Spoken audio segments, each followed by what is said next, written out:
안녕하세요. 한국열린사이버대학교 뷰티건강디자인학과의 성영환 교수입니다. 오늘 여러분들과 함께 나눠볼 주제는 K-뷰티의 오래된 미래입니다. 여러분들 쇼폼 자주 보시나요? 전 세계인이 10초 안에 따라 바르는 화장품, 그 중심에 바로 K-뷰티가 있습니다. 단군 신화에 나온 마늘과 쑥으로 시작된 한국의 아름다움이 이제는 달팽이 점액과 병풀 추출물로 세계를 감동시키고 있는데요. 이렇게 오래된 자연의 지혜가 첨단 과학과 만나서 탄생한 것이 바로 K-뷰티의 이야기입니다. 오늘 우리는 오래된 미래, K-뷰티의 특징과 철학 속에서 그 답을 찾아보려고 합니다. 네, K-뷰티 산업은 최근 몇 년간 전 세계적으로 폭발적인 성장을 이루면서 대표적인 수출 산업 중에 하나가 되었는데요. K-뷰티가 아마존 뷰티 베스트셀러에 진입했다는 것의 의미는 한국 제품이 해외에서 판매되고 있다는 것 이상입니다. 해외 소비자가 글로벌 대표 플랫폼인 아마존에서 한국 화장품을 검색하고 또 이 제품들을 리뷰하고 구매하는 흐름이 점차 자연스러워졌다는 뜻인데요. 이 말은 지역을 넘어서 전 세계 소비자들로부터 선택받았다는 뜻입니다. 어떤 제품들이 나와 있는지 한번 살펴볼까요? 2025년도 1분기에 아마존의 상위에 25위 링크되어 있는 제품들 중에서 3개가 K-뷰티 제품인 걸 볼 수 있는데요. 11위에 올라와 있는 제품을 보니까 바이오돈스의 바이오 콜라겐 리얼 딥 마스크입니다. 핑크색 이미지 안에 들어있는 그림을 보면 처음에 얼굴에 붙였을 때는 굉장히 불투명한 흰색이었다가 시간이 지나면 투명하게 제품들이 다 흡수가 되면서 투명하게 되는 굉장히 기발한 아이디어가 돋보이는 제품이었고요. 그리고 16위에는 메디큐브의 모공 제로 패드입니다. 네, 그 전에는 우리가 토너 패드로 사용하는 것은 피부를 닦아내거나 이런 용도로 사용했다면 이제는 각질을 녹여내고 또 오랫동안 팩처럼 사용하는 그런 패드의 기능을 갖추고 있는 거고요. 그리고 23위에는 코스 RX의 달팽이 점액 에센스입니다. 네, K-뷰티를 굉장히 열심히 글로벌로 알려준 그런 1등 공신이라고 할 수 있네요. 이렇게 전 세계에서 K-뷰티가 인기가 있었다라고 하는 것은 그만큼 우리나라의 중소기업들이 굉장히 많은 제품을 만들고 수출했다라고 이해할 수 있죠. 2024년도에 대한민국의 중소기업 수출품 품목들을 보니까 1위에 올라 있는 것이 화장품인 것을 볼 수 있는데요. 자동차라든지 그리고 반도체, 장비가 우리나라의 굉장히 효자 수출품이라는 건 알고 있었는데 2024년도에는 화장품이 가장 효자 노릇을 했네요. 증감률을 보더라도 27.7%로 두 자릿수의 그런 증가를 보이고 있습니다. 굉장히 높은 그런 순위를 보였고요. 이렇게 우리나라의 그런 K-뷰티가 세계에서 굉장히 인기를 얻고 있고 또 단순히 지금의 인기가 아니라 오랫동안 이렇게 인기를 누릴 수 있는 성장 배경을 살펴보면 먼저 가성비가 있다. 그런데 가성비가 있는데도 또 굉장히 기능을 잘하는 기능성 화장품 라인을 갖추고 있고요. 그리고 그 기능을 가지고 있는 그런 원료들을 다양하게 활용하고 또 한국적인 그런 성분들, 쌀이나 홍삼과 같은 그런 원료들을 잘 재해석해서 소비자들에게 브랜드했습니다. 그리고 최근에 소비자들이 굉장히 좋아하는 키워드죠. 비건 제품이라든지 클린 뷰티 제품을 발빠르게 만들고 있고, 그리고 틱톡에서 굉장히 재미를 줄 수 있는 틱톡커브란 그런 창의적인 제형들을 제품으로 출시해서 사람들이 굉장히 좋아하는 것을 볼 수 있습니다. 그리고 화장품의 그런 기초 스킨케어 뿐만이 아니라 색조, 그리고 이제는 집에서도 전문가 관리를 받을 수 있다라는 그런 컨셉을 가지고 있는 미용 디바이스와 같은 그런 다각화된 그런 카테고리 군을 갖추고 있고요. 아무리 좋은 제품을 다 갖추고 있다 하더라도 이것은 마케팅이 잘 안 되면 안 되겠죠. 네, K뷰티가 굉장히 잘하는 것이 바로 이 온라인 마케팅입니다. 그래서 소셜 미디어를 이용한 이런 틱톡이라든지 이런 마케팅을 통해서 K뷰티가 글로벌로 굉장히 확장될 수 있는 배경이다 라고 볼 수 있습니다. 우리가 화장품 하면 사실은 굉장히 가꾸는 아름다움이라고 해서 색조의 인기가 과거에 굉장히 높았었습니다.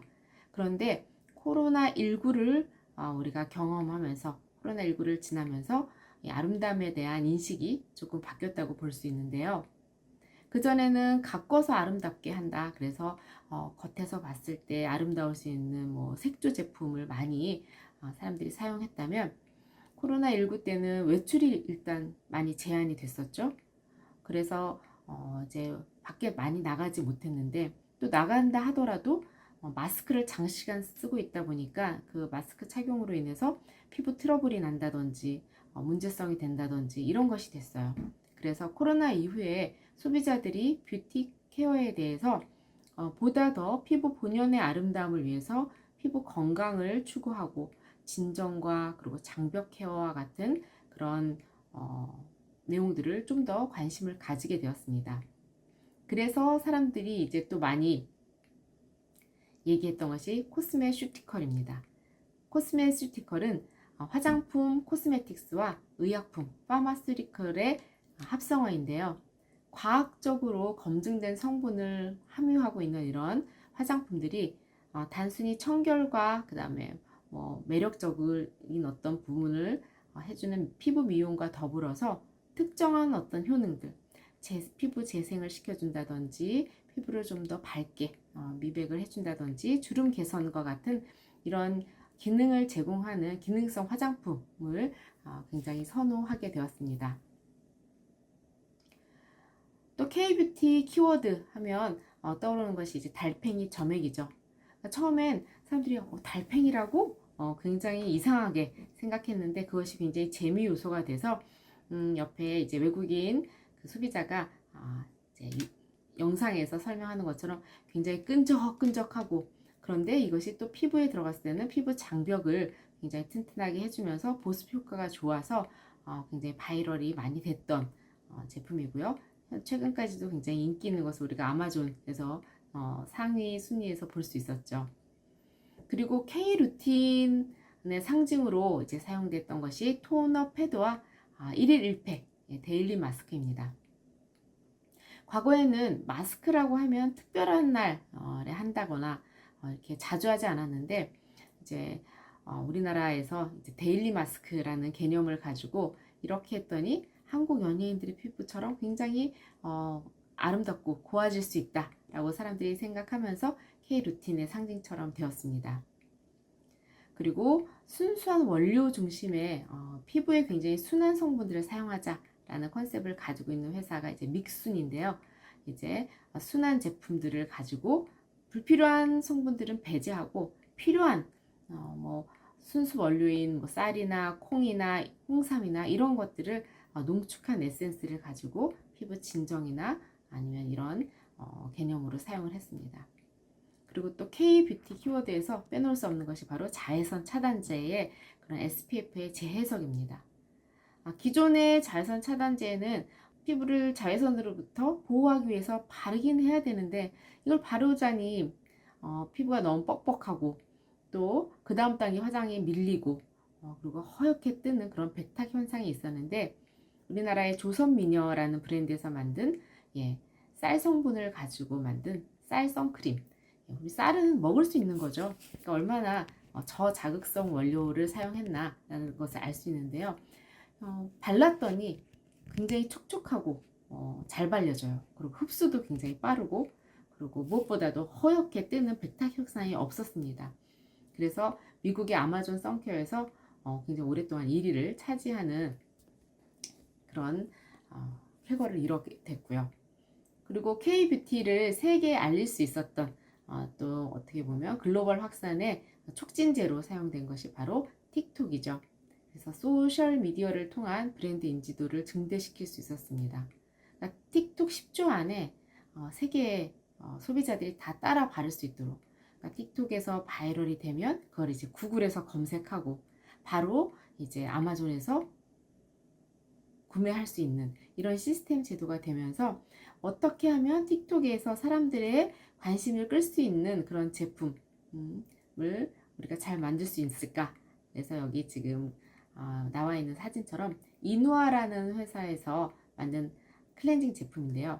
두 가지 제품으로 보이시죠? 하나는 클렌징 오일, 그리고 클렌징 오일로 먼저 노폐물을 닦아내고 그 다음에는 폼으로 깨끗하게 클렌징하는 이중 세안의 개념입니다. 우리나라 사람들한테는 낯설지 않았지만 외국인들에게는 이 이중 세안의 그런 개념이 굉장히 틱톡에서 잘 구현이 돼서 틱톡 조회수가 굉장히 높아졌고, 그걸 통해서 오프라인 매장인 올타뷰티의 매장에 1,400여 곳에 입점되는 그런 굉장히 좋은 기회를 가지게 되었습니다. 네, 기초 제품에 그치지 않고 이제 화장품에 있어서도 굉장히 다각화를 할 수 있었던 부분이 색조 제품이었습니다. 예, 쿠션하면 대한민국이 최초로 만든 최초의 제품으로 알려져 있는데요.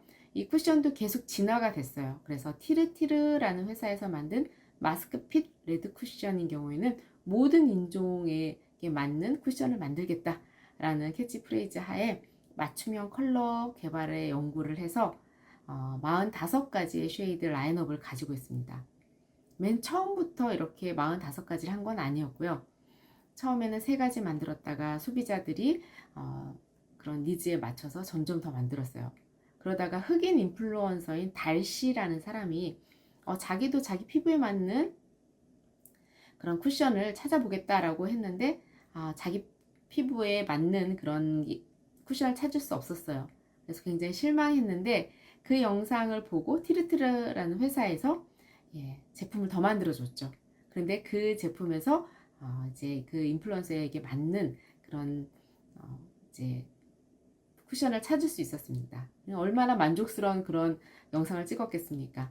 그래서 그걸 보고 이제 틱톡과 유튜브에서 굉장히 높은 그런 조회수를 기록하는 그런 기회가 됐고요.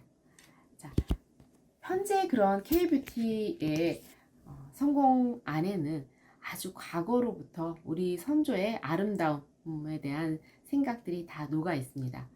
자, 고조선 시대는 우리 단군 신화에 나오는 마늘과 쑥을 통해서 굉장히 하얀 피부를 선호했다라는 것을 알 수 있고요. 그리고 삼국시대 고구려 백제의 신라, 특히 백제 같은 경우에는 시분무주라고 해서 부는 바르되 연지는 바르지 않았다. 굉장히 그런 절제된 미를 보여주고 있었고, 그러다가 고려시대에는 이제 교방을 설치해서 화장법을 체계적으로 교육했어요. 좀 더 진한 화장, 기생들을 중심으로 한 그런 분대 화장이 유행하게 되었습니다. 조선시대에는 다시 수수한 내면의 단정함을 더 중시 생각을 해서 수수한 화장을 하게 됐고, 그다음에 부녀자들을 위한 미용법을 교합총소라는 책에 정리해 놨습니다. 이때 이제 피부를 하얗게 하는 이제 박가분이 화장품으로는 최초로 이제 등록이 되었고요. 그리고 현대에 와서 이제 1971년도에 이제 컬러 TV가 나오면서 여러 가지 이제 메이크업 제품들이 나오는데 오마이 러브 캠페인을 태평양 화학이 이때 당시에 캠페인을 벌이면서 여성들이 자기 표현을 할 수 있는 그런 어떤 전환점이 되었다라고 볼 수 있습니다.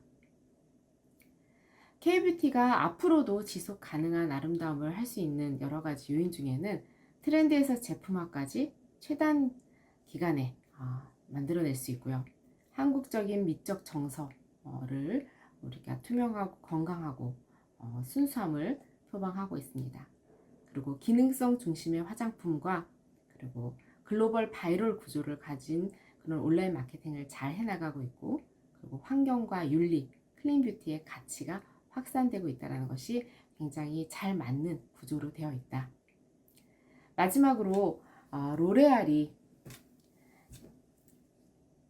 우리나라 화장품에 대해서 가지고 있는 얘기를 하고 있는데요. 한국은 새롭고 혁신적인 기술과 트렌드를 창조하고 적용하는 데 있어서 세계에서 가장 빠른 속도를 자랑하는 시장 중에 하나입니다. 비비크림, CC크림, 시트 마스크, 쿠션, 시카 베리어 크림은 이런 한국에서 시작해서 전 세계로 퍼진 새로운 뷰티 경험 창조의 좋은 예입니다. 예, 향후에 우리 K뷰티가 지속된 그런 아름다움을 잘 이뤄나가기를 기대하고 있습니다. 감사합니다.